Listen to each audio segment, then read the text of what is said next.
A chilling scene unfolds on a quiet November evening in Moscow, Idaho. The tranquil silence of the university town is shattered, replaced by an eerie dread that creeps into the hearts of its residents.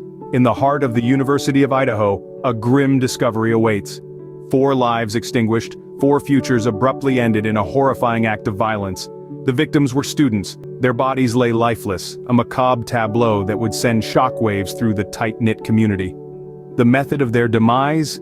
Brutally stabbed, a chilling detail that would add an extra layer of horror to an already terrifying event. The weapon, a knife, has never been found, its absence adding an unsettling layer of mystery to the gruesome scene. The news of the murders spread like a wildfire, igniting an undercurrent of fear that would ripple through the town. The University of Idaho, typically a bastion of education and camaraderie, now bore the grim mark of a violent crime scene. The usual hum of student life was replaced by a deafening silence, the community held captive by the horrifying reality that had unfolded on its grounds. The shocking discovery sent a wave of disbelief through Moscow. This was a place where students sought knowledge, where friendships were forged, and futures were built. The brutal reality of the murders served as a stark contrast to the usual tranquility and academic pursuit that characterized the university town. The victims, all University of Idaho students, had promising futures ahead of them. They were vibrant, full of life, and each held unique dreams that were as diverse as they were. First, we have Kaylee Gonzalez, a sophomore with a radiant smile that could light up any room. Known for her love of literature, she was an English major with aspirations to become a novelist. She dreamt of creating worlds as captivating as those she escaped to in her favorite books. Next, Madison Mogan, a pre-med student with a heart for service. She was driven by a desire to help others, constantly volunteering in community outreach programs. Her dream was to become a doctor, not for the prestige, but to make a real difference in the lives of those in need. Then, there was Zana Kernodle, a computer science major with a passion for innovation. She was a tech whiz, always fascinated by the complexities of coding and artificial intelligence. She aspired to use her knowledge to develop technology that could solve some of the world's most pressing issues. Lastly, Ethan Chapin, an aspiring environmental scientist. He was a nature enthusiast, dedicated to understanding and preserving our planet.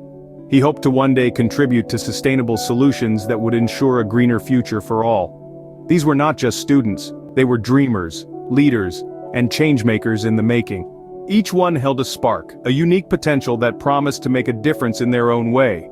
They were young, hopeful, and full of dreams that reached beyond the confines of their campus. Their lives were tragically cut short in a night of unfathomable horror. The Moscow Police Department sprang into action, initiating what would become a sprawling investigation. Almost instantly, the crime scene was flooded with detectives, their faces grim and their minds whirring, attempting to piece together the horrifying puzzle that lay before them. Evidence was collected meticulously, each item potentially a key to unlock the truth behind the brutal murders. Items seized from a certain apartment included a black glove, a stained pillow, and receipts from popular retail stores. And an Amazon Fire TV stick were also among the confiscated items. Adding to the mystery, the murder weapon, a large knife, was nowhere to be found, its absence a haunting reminder of the unresolved horror. In the midst of this meticulous investigation, the police department also had to sift through a deluge of information from the public. The community, shaken to its core, responded with an outpouring of tips and leads.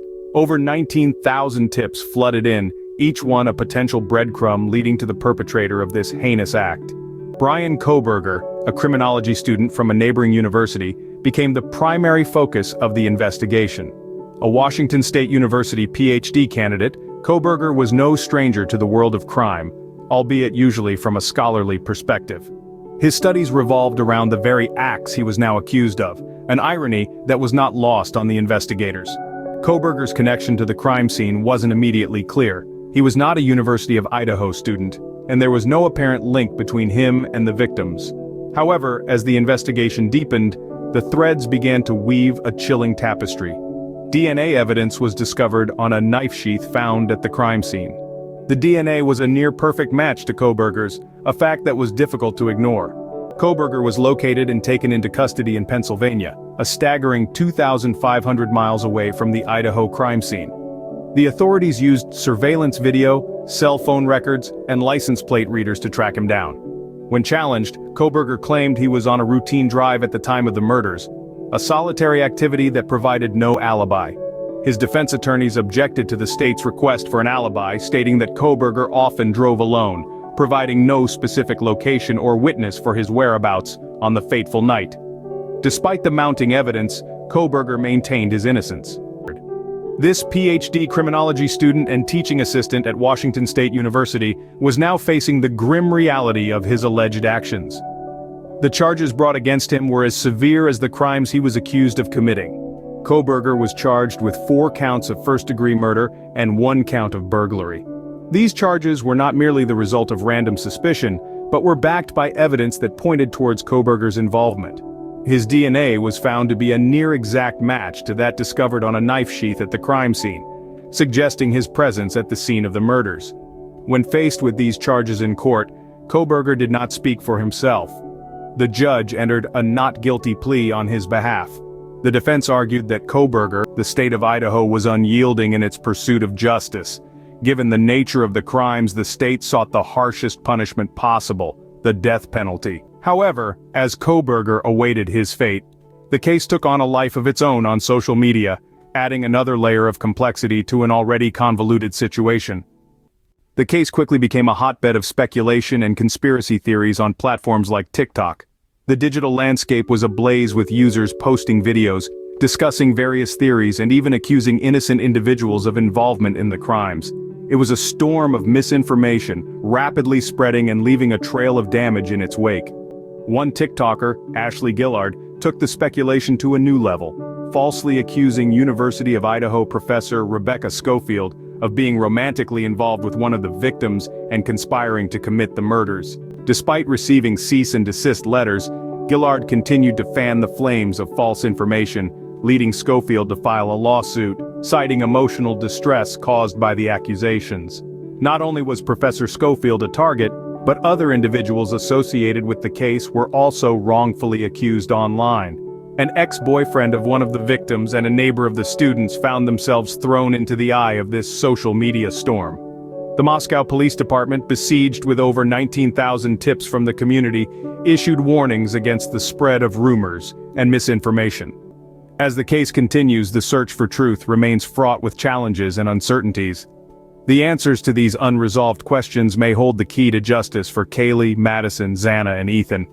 As we await those answers, we are reminded of the complex and often murky world of criminal investigations. The brutal murders left an indelible mark on the University of Idaho community.